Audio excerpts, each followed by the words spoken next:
Você já parou para pensar em quem poderia ser chamado de o gênio supremo de todos os tempos? Poucas pessoas poderiam rivalizar com o Leonardo da Vinci. Você provavelmente o conhece como artista, afinal, quem não conhece a Mona Lisa ou A Última Ceia? Mas o cara era muito mais do que isso. Ele era tipo o super-homem do Renascimento. Pintor, engenheiro, anatomista e um verdadeiro apaixonado pela ciência. Ele não se limitou a apenas uma profissão ou paixão. O cara era o que chamamos de polímata, um mestre em várias áreas do conhecimento.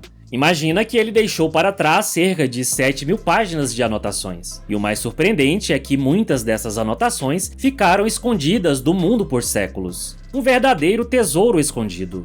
Mas acredite se quiser, mesmo com todo esse talento e genialidade, ele também tinha seus desafios. Por exemplo, ele não tinha uma ampla educação formal. E sabe aquele negócio de conversar em latim, que era tipo o inglês da época? Pois é, Leonardo não manjava muito. Isso limitou um pouco suas interações com os acadêmicos da época. E apesar de todas as suas contribuições impressionantes, curiosamente ele teve um impacto mínimo durante a sua era. Parece loucura, mas é a pura verdade.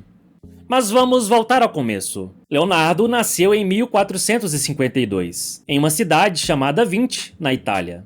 Agora, eu sei que ao ouvir Da Vinci, você pensa logo em um intelectual com uma educação top de linha. Mas adivinha só, Leonardo tinha uma educação formal bem básica. A grande virada na vida de Leonardo foi quando ele se tornou aprendiz de Verrocchio, um grande nome no mundo das artes em Florença naquela época. E ele não era qualquer mestre, estamos falando de um dos maiores pintores e escultores da Renascença. Sob as asas de Verrocchio, Leonardo se transformou, absorvendo não apenas técnicas de arte, mas também um mundo de novos conhecimentos.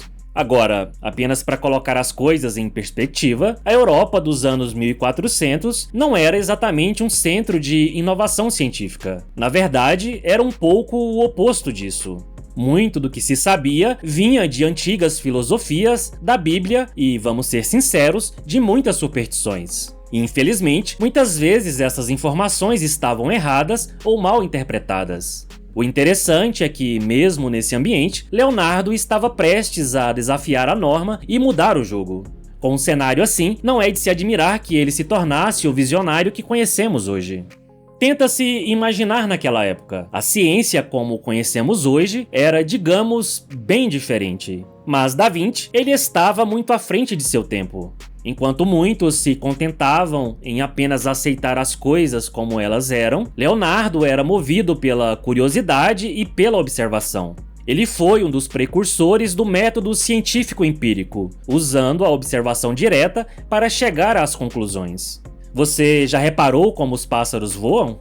Pois é, Leonardo também. Ele ficava horas e horas só observando o voo dos pássaros. E ele começou a desenhar e registrar tudo em seus cadernos. Um deles, super famoso, é o Código sobre o Voo dos Pássaros. E é de se impressionar com a precisão e a dedicação dele nos detalhes. Falando em voo, você sabia que Leonardo inventou o primeiro paraquedas? E não para por aí. Ele também esboçou o design de um ornitóptero, uma máquina voadora inspirada nas asas dos pássaros. E, acredite se quiser, alguns dos conceitos de aerodinâmica e gravidade que ele esboçou em seus cadernos foram usados muito tempo depois na engenharia de aviões do século XX.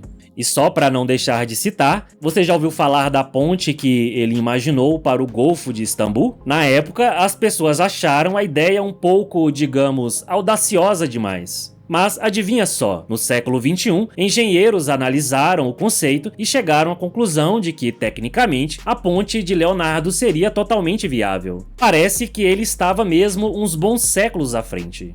Mas Leonardo da Vinci não parou apenas no estudo de pontes e aerodinâmica. Esse cara era incrivelmente versátil. Lembra de como falei que ele amava observar? Bem, ele não observava apenas o céu. O elemento água também chamou a atenção desse gênio. Ele projetou várias máquinas movidas à água. Mas não só isso. Você sabe aquelas máscaras de mergulho modernas? Pois é, Leonardo já estava rabiscando ideias para dispositivos de respiração subaquática bem antes de ser uma coisa popular. E tem mais, esboçou rodas d'água, canhões movidos a vapor, dispositivos para medir a umidade, entre tantas outras ideias geniais.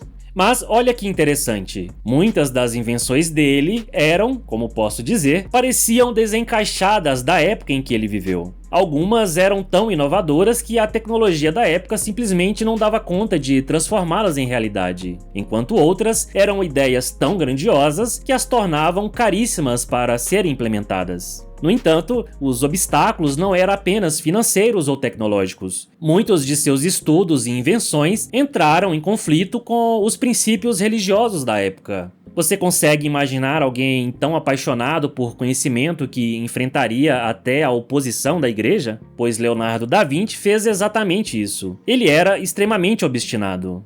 Leonardo não se limitou à engenharia ou arte. Ele estava super interessado em anatomia humana. Ele chegou a dissecar mais de 30 cadáveres humanos. Sim, é isso mesmo que você ouviu. Naquela época, isso era uma grande ousadia, e muita gente torceu o nariz para essa ideia.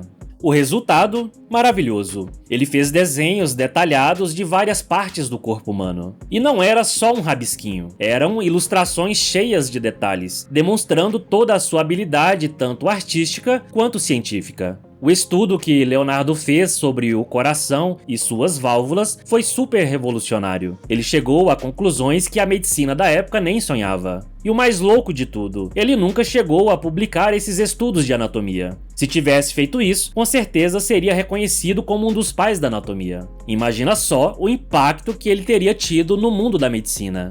O mais incrível em Leonardo da Vinci não foi só o que ele fez, mas como ele fez. Enquanto muita gente na época separava arte e ciência, ele as juntou numa harmonia que beirava a perfeição. Era como se ele dançasse entre o pincel e o bisturi, o desenho e o cálculo, entendendo que tudo estava interligado. O curioso é que, apesar de ser um visionário, muito do que ele fez não foi realmente valorizado na sua época. Muitas vezes ele estava tão à frente de seu tempo que as pessoas nem conseguiam acompanhar seu raciocínio.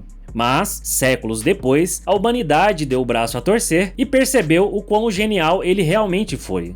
Um aspecto que sempre me impressiona nele é a maneira como ele via o mundo. Para Leonardo, tudo estava conectado. Ele enxergava a natureza não só como um monte de coisas diferentes, mas como uma teia complexa e bela, onde cada parte tinha seu papel e sua beleza. E é esse olhar, essa capacidade de ver a beleza e a ciência em tudo, que fez de Leonardo da Vinci uma inspiração até hoje.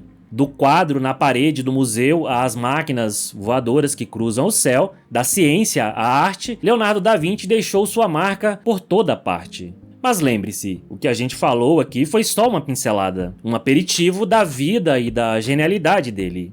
Se esse assunto te interessou, mergulhe fundo nas histórias, nos desenhos e nas invenções desse homem incrível. Garanto que você vai se surpreender ainda mais. E quem sabe, talvez você se inspire a deixar a sua própria marca no mundo, assim como o Leonardo fez. Obrigado por assistir até aqui, até a próxima.